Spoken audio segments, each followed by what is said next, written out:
오늘 성경 말씀은 시편 3편 1절에서 8절의 이 말씀을 가지고 구원은 하나님께 있도다라는 제목으로 말씀을 올리겠습니다. 성경에 보면 하나님은 어떠신 분인가 하는 표현들이 세 가지 정도 나오죠. 니시, 이레, 그리고 라파 이런 것들입니다. 여호와 니시, 여호와 이레, 여호와 라파라고 하는데 우리에게 승리를 주시는 하나님, 모든 것을 앞서 준비하시는 하나님, 그리고 치료해 주시는 하나님 이런 뜻이죠. 이 모든 표현을 그냥 하나로 정리해 버리면 그게 바로 구원이라는 말입니다. 그래서 하나님을 한마디로 표현하라고 정의한다면 하나님은 구원의 하나님이시다 하는 이런 해석이 가능한 겁니다. 그러니까 성경 66권에 기록되어 있는 정말 수도 없이 많은 말씀들을 한 문장이 아닌 한 단어로 정리한다면 바로 그 구원입니다. 그 구원에 대해서 지금 오늘 시편 3편에서 얘기하고 있습니다. 오늘 본문인 시편 3편은 다윗이 반란을 당하여 피난 가면서 쓴 시편입니다. 그래서 자기를 치는 자가 많다라고 표현을 합니다. 그러나 문제는 다윗을 치는 자가 많다는 것이 아니었습니다.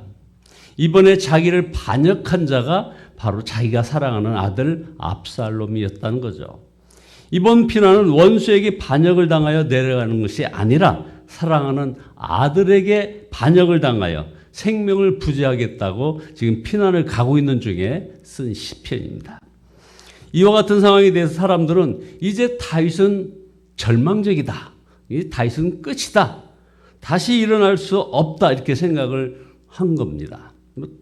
그 상황에서는 당연한 판단일 수 있습니다.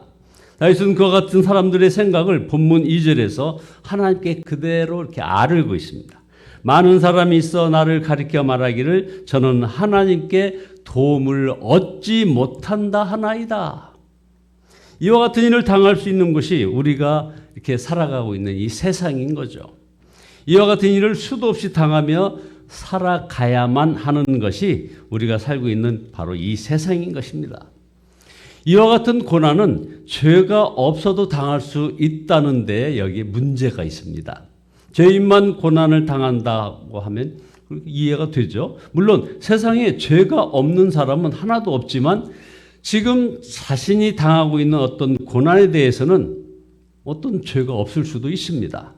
죄가 없는데도 고통을 당하는 것, 그것이 바로 이 세상이라는 것입니다.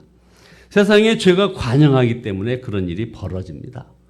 우리 인류가 하나님께 범죄하였기 때문에 우리가 살아가는 세상 전체가 죄로 오염되어 있습니다. 그래서 세상이 죄에 싹신 사망으로 결국 가득하게 된 것이죠. 사실 여러 말 할 거 없습니다. 우리가 살아가는 세상을 한마디로 정의한다면 그것은 불교적인 용어이지만 고해라고 표현할 수 있습니다. 얼마나 세상을 사는 것이 고통스럽다면 세상을 고통의 바다라고 표현을 했겠습니까? 그러므로 세상에서 실패하고 사방으로 우겨쌈을 당하는 것과 같은 고난을 당하고 죽음의 고통을 당하게 되는 것은 이건 하나도 이상한 일이 아닙니다. 오히려 그것은 당연한 일입니다. 세상에서 당하는 말도 못할 고난과 역경과 좌절 속에서도 어떻게 나에게 이런 일이 일어날 수 있는가라고 흥분하지 아니하고 분노하지 아니하고 얼마든지 나에게도 이와 같은 일이 일어날 수 있다고 생각하는 것만으로도 느껴지는 고난이 막 줄어듭니다. 사람들은 어려운 문제를 당하게 되면 먼저 흥분부터 막 합니다. 분노합니다. 그리고 그 어려움에 대해서 절망을 합니다. 그것이 문제보다 더 큰 문제죠. 흥분하면 문제가 풀리지 않습니다. 분노하고 절망하면 점점 더 그 문제 속으로 끌려 들어가게 마련입니다. 결국 문제를 풀지 못하는 거죠. 그것이 우리들의 보편적인 문제입니다. 흥분만 하지 않아도, 분노만 하지 않아도, 절망만 하지 않아도 세상 문제의 절반은 해결한 것이죠. 저도 개인적으로 사람들에게 이게 당할 때가 있습니다. 그것 때문에 당연히 힘들 때가 있죠. 그래서 잠시는 분노하고 잠시는 흥분하고 그러지만 제가 언제나 내리는 결론은 이겁니다. 사람이 뭐 다 그렇지. 그럴 수 있지. 뭐 나는 안 그런가? 문제하고만 싸우기도 벅찬데 새로운 문제까지 만들면 도저히 이길 수가 없습니다. 죄로 말미암아 타락한 세상에 문제가 있는 것이 뭐가 문제가 됩니까? 타락하고 범죄한 세상에서 살면서 어떻게 이런 일이 나에게 일어날 수 있는가라고 절망하고 분노하고 흥분하는 것이 이게 더 큰 문제가 아니겠습니까? 일부러 자초하여 문제를 만든 것은 없으나 문제를 만나게 되면 그냥 올 것이 온 것이라고 생각하시고 냉정을 유지하는 것이 모든 문제의 해결하는 가장 중요한 자세가 될 겁니다. 흥분하면 결국은 이제 하나님께 대해서까지도 분노하게 됩니다. 어떻게 하나님이 나에게 이러실 수 있어? 하나님이 계신 거야. 그렇게 되면 이제 문제는 더 꼬입니다. 우리가 분명히 알아야 할 것이 있습니다. 우리가 이 세상에서 당하는 모든 문제에 대하여 하나님은 책임이 없으시다는 겁니다. 우리가 이 세상에서 당하는 어떤 문제는 다 우리들 때문입니다. 하나님 때문이 아닌 거죠. 우리의 문제를 풀어주시고 우리를 구원해 주시려고 하시는 하나님에 대해서 우리가 원망하고 분노하고 흥분한다면 그럼 도대체 이 문제를 어떻게 풀 수 있습니까? 하나님을 문제를 만드시는 분으로 오해하면 안 된다 이겁니다. 하나님을 모든 문제를 풀어주시려고 언제나 우리 곁에 문제 곁에 계시는 분으로 이해하는 것이 믿음이고 그 믿음이 결국 문제를 해결하고 그 믿음이 결국 우리를 구원하게 될 것입니다. 다윗에게는 바로 그 믿음이 있었습니다. 자, 보십시오. 사람들은 다윗이 아들 압살롬에게 반역을 당하여 이게 몽진을 가고 있을 때 그 가는 다윗을 향해서 이제 저는 더 이상 하나님의 도움을 얻지 못할 사람이라는 아주 절망적인 말들을 막 해댑니다. 그리고 자신도 솔직히 자신에 대하여 희망을 가질 수가 없는 상황이었습니다. 성경에 보면 다윗이 압살롬을 피하여 몽진을 갈 때 맨발로 머리를 숙이고 울면서 갔다고 기록되어 있습니다. 그것이 다윗이 처한 삶의 자리였습니다. 그것이 다윗의 현실이었습니다. 그런데 놀랍습니다. 다윗의 믿음이 놀랍습니다. 시편 3편은 많은 사람들이 좋아하는 그런 시편 중에 하나일 텐데요. 이런 다음과 같은 표현이 너무 기가 막힙니다. 너무 좋습니다. 여호와여 주는 나의 방패시요 나의 영광이시요 나의 머리를 드시는 자니이다. 자, 맨발로 머리도 들지 못한 채 울면서 가면서도 사람들의 절망적인 그런 수군거림을 들으면서도 다윗은 하나님께 이렇게 고백을 합니다. 여호와는 나의 방패시요 나의 영광이시요 나의 머리를 드시는 자니이다. 그리고 계속 뛰는 말이 정말 대단합니다. 내가 나의 목소리로 여호와께 부르짖으니 그 성산에서 응답하시는도다. 내가 누워 자고 깨었으니 여호와께서 나를 붙드심이로다. 천만인이 나를 둘러치려 하여도 나는 두려워하지 아니하리이다. 여호와여 일어나소서. 나의 하나님이여 나를 구원하소서. 주께서 나의 모든 원수의 뺨을 치시며 악인의 일을 꺾으셨나이다. 구원은 여호와께 있사오니 주의 복을 주의 백성에게 내리소서. 사랑하는 여러분, 이 시편에 정말 대단한 것이 무엇인지 아십니까? 그것은 다윗이 이와 같은 어려움을 당하게 된 까닭이 세상 때문이 아니라 다윗 자기 자신 때문이었다는 겁니다. 아들에게 반역을 당하여 망신당하고 피난을 가게 된 까닭이 다윗이 우리아의 아내 바세바를 범하는 그런 죄를 지었기 때문입니다. 다윗도 그와 같은 사실을 잘 알고 있습니다. 다윗은 자기 죄를 모르는 그런 뻔뻔한 사람이 아니었습니다. 시편 51편을 보면 그 유명한 회개시죠. 여기에 다윗이 바세바를 범한 후에 그것을 책망하는 선지자 나단 앞에서 하나님께 자복한 기록이 나와 있습니다.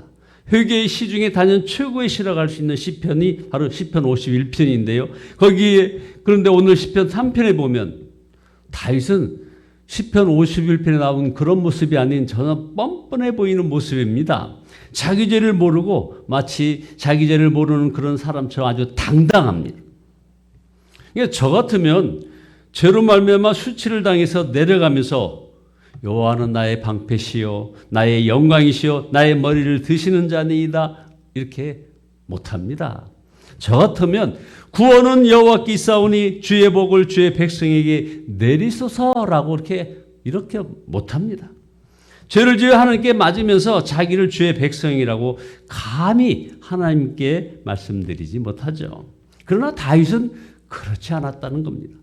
회개는 회개이고 믿음은 믿음이었습니다. 다윗에게는 죄인을 구원하시는 하나님에 대한 그런 믿음이 있었다는 겁니다. 하나님은 우리에게 율법을 주시는 하나님이시지만 율법적인 하나님은 아니시라는 거죠.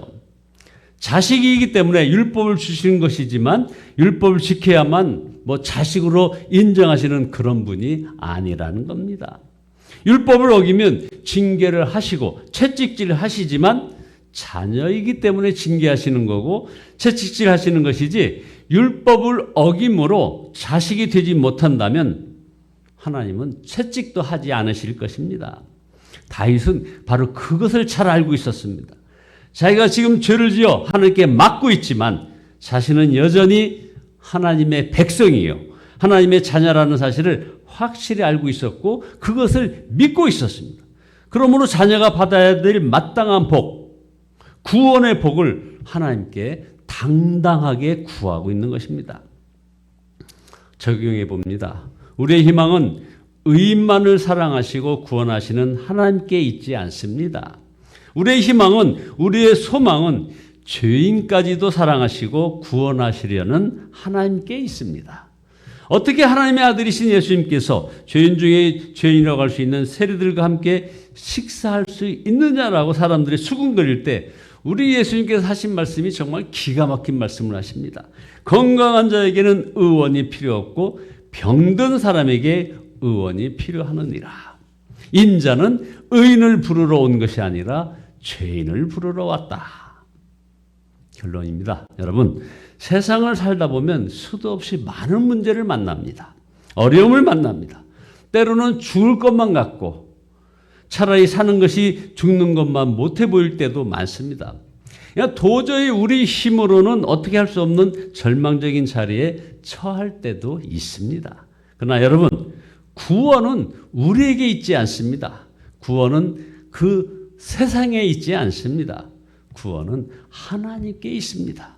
우리는 우리를 버려도 세상은, 사람은, 친구는, 또 혹시 부모는 우리를 버릴 수 있어도 하나님은 우리를 버릴 수 없습니다. 하나님께서는 그것이 불가능합니다. 구원의 능력을 가지고 계시는 세상에 유일하신 분이 우리를 사랑하시고 포기하지 않으시고 반드시 구원하시겠다고 벼르고 계신데, 칼을 갈고 계시는데 세상과 사탄을 향해서 소리치고 계십니다. 거기에 우리의 희망이 있습니다. 거기에 우리의 소망이 있는 겁니다. 우리는 오늘 이 시편의 결국을 잘 압니다. 결국 다윗의 믿음대로 되었습니다. 하나님은 다윗의 믿음대로 다윗의 머리를 들어주셨고 다윗의 영광을 회복시켜 주셨습니다.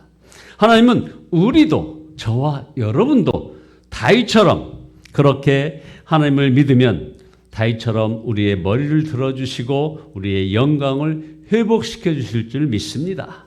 아브라함의 하나님, 이삭의 하나님, 야곱의 하나님, 그리고 다윗의 하나님이 저와 여러분의 하나님이시기 때문인 것입니다. 다윗은 내가 누워 자고 깨었으니 여호와께서 나를 붙드심이로다. 천만이 나를 둘러치려 하여도 나는 두려워하지 아니하리다 고백했습니다. 이 고백이 저와 여러분의 고백이 되시기를 예수 그리스도의 이름으로 축원드립니다. 이 믿음으로 언제나 세상에서 승리하시는 저와 여러분 모두 되시기를 다시 한번 축원드립니다. 기도하시겠습니다. 하나님은 구원의 하나님이심을 고백합니다. 하나님은 전능하신 하나님이심을 고백합니다. 우리를 사랑하시는 하나님이심을 고백합니다.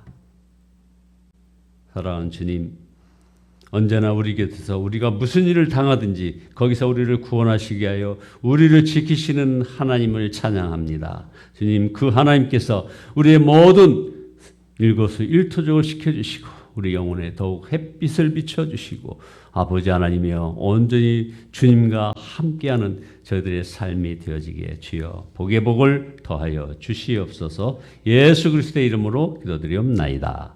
아멘.